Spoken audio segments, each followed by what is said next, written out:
जिन्होंने अपने बहुत ही ज़्यादा मुदल्लल अंदाज में आपको कुरान का फ़हम हासिल करने की तरफ जो है वो आपकी तवज्जो मबज़ूल फरमाई। लेकिन एक किसी शायर ने कहा है कि जो बोलने वाले हैं वो तो कमाल करते हैं, लेकिन सुनने वाले भी कमाल करते हैं। और सुनने वाले का कमाल क्या होता है कि वो अपनी बेचैनी को ख़त्म करके बड़े सुकून से तहम्मुल से अपने नशिस्त पे बैठा रहता है और फिर वो सुनता है अपने से बड़ों की बात। तो यहाँ पे स्टेज पे आ रहे हैं जो हमारे मोहतरम मेहमानाने गिरामी हैं, वो अपने फील्ड में अपने काम से मुतल्लिक बहुत ज़्यादा तजर्बा रखते हैं और बहुत सी ऐसी बातें जो शायद आपने अपनी स्टूडेंट लाइफ में अभी नहीं स्टडी की या उनकी अहमियत को नहीं जानते, वो आपको बयान करें। तो मेरी गुजारिश है कि बेटा ये अबाबीलों के झुंड की तरह जो है ना वो बाहर जा रहे हैं और अंदर आ रहे हैं, तो ये एक महफिल के आदाब के भी खिलाफ है। तो कोशिश करिए कि कुछ देर के लिए अपनी सीट्स पे ही रहिए। जो मेज़बान होते हैं उनके पास बहुत ज़्यादा एहतियात होते हैं, और अगर मेज़बान टीचर भी हों तो एहतियात कुछ ज़्यादा बढ़ जाते हैं। ये ना हो कि जो हॉल से बाहर हैं वो बाहर ही रह जाएं और उनके सर्टिफिकेट जो है वो मेरे पास इधर डाइस में रह जाए। तो मेहरबानी करिए, ख्याल रखिए कि आपके हसूल का टाइम भी है। इसके बाद मैं जनाब अपने खास मेहमान जनाब हालिद जट्टा साहब से गुजारिश करूँगी कि वो स्टेज पे आएँ और अपने ख्यालात का इजहार करें, और आपसे भी गुजारिश है कि सुकून और तहम्मुल होंगी और आप सीखेंगी। बुजुर्गों ने बहुत अच्छी अच्छी बातें की हैं, आपकी तवज्जो की जरूरत है। मैं ये सुन रहा हूँ कि आप आपस में बातें कर रही हैं, तो इस तरह देखो ना, टूटी खुली हो ना और बर्तन सीधा हो तो बड़ी जल्दी बन जाता है, और अगर उल्टा हो और सारा दिन टूटी चलती रहे तो वो खाली रहेगा। तो बस आपकी तवज्जो चाहिए। भाई आप में कोई भी ऐसा है जो चाहता है कि मुझे सुकून और चैन नहीं चाहिए? हर कोई चाहेगा कि मुझे सुकून और चैन वाली जिंदगी चाहिए, ऐसे है ना? हाँ बेटियों, ऐसे ही है ना? हाँ जी। तो एक मिसाल से मैं बात शुरू करता हूँ, फिर आपको ज्यादा समझ। एक आदमी था घर में, उसकी सुई गुम हो गई। घर में बड़ा अंधेरा था, तो वो बाहर सड़क पे उसने सोचा खंबे के ऊपर बल्ब लगा हुआ है, तो मैं जाके ना वहां तलाश करता हूँ, जरा वहां रोशनी है। तो वहां गया, तो एक आदमी पास से गुजरा, उसने भी देखा कि ये आदमी कोई चीज तलाश कर रहा है, तो वो भी उसको तलाश करना उसने भी शुरू कर दिया। तो आधे घंटे के बाद उसने पूछा कि आपकी वो जो सुई है वो कहाँ गिरी थी? उसने कहा घर में। उसने कहा बेड़ा ही गाएगा, मेरा भी टाइम जाया किया और अपना भी कर रहा है। भाई घर की रिया तो यहाँ क्या कर रहे हो? यहाँ तलाश तो कर, यहाँ मिलेगी, घर ही मिलेगी ना। तो सुकून अल्लाह ने रखा है अपनी किताब में, कुरान में, और हम तलाश करते हैं वीडियोस में, फिल्मों में, ड्रामों में। तो जितने भी ड्रामे देखेंगे, तो जब उसमें अल्लाह ने सुकून की गारंटी नहीं दी, सुकून नहीं रखा, तो सुकून कैसे मिलेगा? बेसुकूनी ही बढ़ेगी। जैसे ये मिसाल मैंने आपको दी है। इसलिए आप सुकून चाहते हैं तो अपना तल्लुक कुरान से कायम कीजिए, कुरान पढ़िए, समझिए, आगे फैलाइए। क्यों?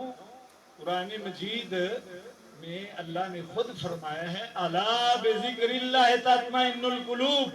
लोगों खूब सुन लो, दिलों का इत्मीनान अल्लाह की याद में है। तो अगर आप सुकून चाहते हैं, दिल का इत्मीनान चाहते हैं, तो कुरान की तरफ आए, अल्लाह के जिक्र की तरफ आए, नमाज की तरफ आए और तस्बीहात करें। और ये दौर कितना पुरफितन है कि इसमें अपने आप को कुरान के किले में महफूज कर ले। ورنہ کتنے کا تباہ ہو جاتے ہیں، کتنے گھروں کا عزت کا جنازہ نکل رہا ہے۔ تو اپنے آپ کو قرآن کے قلعے میں محفوظ کر لیں، قرآن کی تعلیمات میں اپنے آپ کو محصور کر لیں، قرآن پڑھا کریں۔ کتنا پڑھیں؟ خود اللہ تعالیٰ فرماتے ہیں فَقْرَؤْا مَا تَيَسَّرَ مِنَ الْقُرْآنِ، قرآن پڑھیں جتنا آپ آسانی سے پڑھ سکتے ہیں اتنا پڑھیں، لیکن ایک شرط ہے، سمجھ کے پڑھیں بیٹا، بغیر سمجھ کے نہیں پڑھیں۔ ٹیچر بیٹھے ہوئے ہیں تو اگر آپ انگریزی کا ریڈنگ کرائیں اور ترجمہ نہ کرائیں تو بچے گھر پہ جا کے شکایت کریں گے نا، بھائی استاد ہمیں پڑھاتے ہیں اس کی ٹرانسلیشن نہیں کرتے اردو میں کہ اس کا مطلب کیا ہے۔ تو اللہ کے قرآن کے ساتھ ہماری کیا زیادتی ہے کہ ساری عمر ہم اس کو بغیر سمجھ کے پڑھتے ہیں۔ اس کو سمجھ کے پڑھیں کہ اس میں اللہ تعالیٰ ہم سے کیا فرماتے ہیں، پھر جو لطف آئے گا، سکون ملے گا، اطمینان ملے گا، راحت ملے گی، اور آپ کو روحانیت ملے گی، دل کا سکون اور چین ملے گا۔ ورنہ بغیر سمجھ کے بھی پڑھنے سے ثواب تو ہوگا، لیکن جو اصل مقصد ہے نا قرآن کا نازل ہونے کا، وہ یہ ہے کہ اس کو سمجھ کے پڑھا جائے۔ اللہ کے پیارے پیغمبر صلی اللہ علیہ وآلہ وسلم نے فرمایا خیرکم من تعلم القرآن وعلمہ، تم میں سب سے بہترین وہ ہے جو قرآن پڑھتا ہے اور بولو آگے، جو قرآن پڑھتا ہے اور پڑھاتا ہے۔ تو آپ اگر سب سے اچھا بننا چاہتی ہیں تو قرآن پڑھیں، دوسروں کو بھی پڑھائیں۔ آپ کو جتنی صورتیں یاد ہیں وہ دوسروں کو بھی سکھائیں، پڑھائیں۔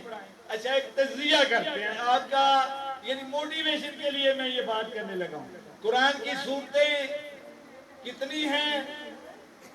کتنی صورتیں قرآن کی؟ 114، ماشاءاللہ، جزاک اللہ۔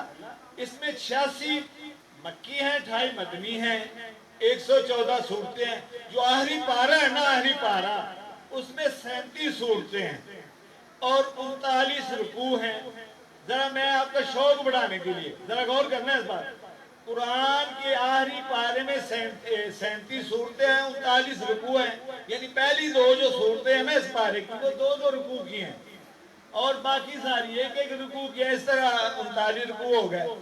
اب یہ جو 37 صورتیں ہیں یہ کل قرآن کی صورتوں کا 32 کچھ بنتا ہے، یعنی سمجھ لیں کہ کسی 100 کا تیسرا حصہ 33% ہوتا ہے نا، تو اگر آپ آخری پارے کی صورتیں سمجھ جائیں، سیکھ جائیں، ترجمہ آنے لگے تو آپ کہہ سکتے ہیں کہ مجھے 33% جو صورتوں کا جو ہے نا وہ حصے کا ترجمہ آتا ہے۔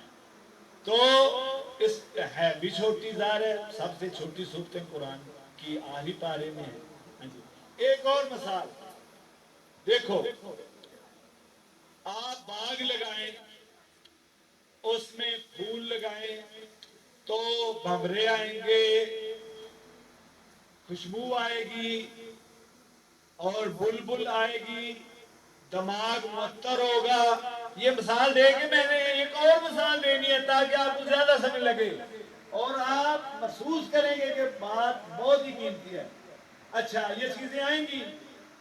اچھا، جب آپ باغ لگایا تو آپ نے پکڑ کے تو نہیں چھپکلیوں کو لائے باہر سے، وہ خود ہی آ گئی ہیں، ماحول بنا ہے تو یہ چیزیں آ گئی ہیں، یعنی آپ نے کسی تتلی کو باہر سے پکڑ کے نہیں لائے، نہ بلبل کو لائے ہیں، یہ ساری چیزیں آ گئی۔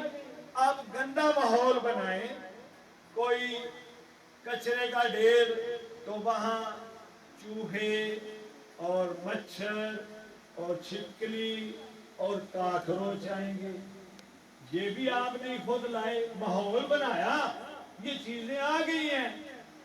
اب مثال، رحمت، اللہ کی برکت، رحمت والے فرشتے اور سکون اور چین آئے گا اور عزت ملے گی اس گھر کو جس کی بچیاں قرآن کے ساتھ وابستہ ہو جائیں گی، اپنا تعلق قرآن سے مضبوط کر لیں گی، ان کی عزت محفوظ जब इज्जत महफूज तो घर वालों की इज्जत। अब जब होगा माहौल गंदा, गाने का, नाच का, रकस का और बुरी वीडियोस का, तो फिर वहां आएंगे शैतान और अजाब के फरिश्ते और शैतान, और इज्जतों को लूटने के लिए कि कोई ऐसे शैतान घर में आएंगे जहां बुरा माहौल का होगा, तो वो उस घर का इज्जत का जनाजा निकलने का बेटा खतरा है। इसलिए अपना तल्लुक कुरान के साथ मजबूत करें। अब ये जो नाफे ये प्रोग्राम मुनक्किद करता है, इसका यही मकसद है कि बच्चे जो है ना वो कुरान से वाबस्ता हो जाएं, बजाय के डाइजेस्ट पढ़ें, इधर उधर की किताबें पढ़ें। वो कुरान के किले में अपने आप को महफूज कर लें, क्योंकि दौर बड़ा खतरनाक है और फितन है। तो इस फितने से बचने के लिए मेरी प्यारी बेटियों, अपने आप को कुरान के साथ वाबस्ता कर लें, अपना तल्लुक कुरान के साथ मजबूत कर लें। इसीलिए ये इनाम भी रखे जाते हैं। चलो ये मोटिवेशन का एक जरिया होता है, लेकिन जो अल्लाह के यहाँ से आपको इनाम मिलना है, जन्नत, जो जिसकी दुनिया में तो कोई मिसाल नहीं, बड़ी से बड़ी कोठी बना लें, बड़ी से बड़ी कार ले आए, बैंक बैलेंस हो जाए, सब कुछ हो जाए, लेकिन ये जिंदगी तो आर्जी है ना। इसमें यहाँ ना उस मकान ने हमेशा रहना है, ना मकीन ने रहना है, ना मकीन ने रहना है हमेशा, ना मकान ने रहना है। तो आखिर में जो इनाम मिलना है वो तो ना खत्म होने वाला है, उसकी नेमतें ना खत्म होने। दुनिया की जिंदगी तो आर्जी है, असल कामयाब वो है जो आने वाली। अब भाई फ्यूचर फ्यूचर का रौला पड़ा हुआ है। आज बच्चों का फ्यूचर का मतलब, मैं पूछता हूँ बड़ी आला बात, आप भी मानेंगे भी फ्यूचर जो है हम जिंदगी मौत के साथ खत्म कर देते हैं, भाई फ्यूचर खत्म हो गया। ओ भाई वहां यहाँ से तो फ्यूचर शुरू हुआ है, जो आगे फ्यूचर नहीं जाना जन्नत और दोज़ख का, और हमने फ्यूचर यहाँ ही खत्म कर लिया है कि मर गए और फ्यूचर खत्म। सबको फ्यूचर का जो रौला और परेशानी है, तो बेटा जो असल फ्यूचर है ना, जन्नत की जिंदगी, उसका भी सोचें और जहन्नम से बचने की कोशिश करें। कुरान मजीद में आया ना कि असल कामयाब कौन है, फमन ज़ुहज़िहा अनिन नार, जो आग से बचा लिया गया, व उदखिलल जन्नत, और जन्नत में दाखिल कर दिया गया, फकद फाज, वो कामयाब हुआ। और इस दुनिया के बारे में खुद पैदा करने वाले ने कहा ये दुनिया क्या चीज है, इसकी हकीकत क्या है, वमल हयातुद दुनिया इल्ला मताउल गुरूर, ये दुनिया की जिंदगी धोखे का सामान है, ये दुनिया की जिंदगी धोखे का सामान है। बस लंबी बात नहीं करनी, इतनी बात करनी थी, अपना मैसेज आप तक पहुंचाना था। अल्लाह ताला हमें, मुझको भी, आप सबको तौफीक दे कि हम अपना तल्लुक कुरान से नहीं तो बनाए, बना हुआ है तो उसको मजबूत तरीन बनाए। अल्लाह ताला उसको इसकी तौफीक अता फरमाए। वाहिर दावना अल्हम्दुलिल्लाहि रब्बिल आलमीन।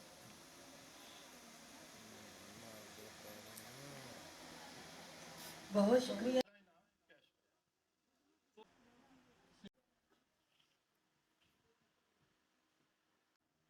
ततहीर फातिमा, इनके बाद हैं जी शिफा सैफ,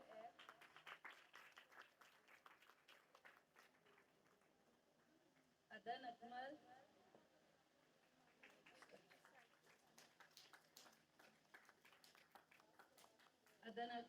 किरण शमशाद,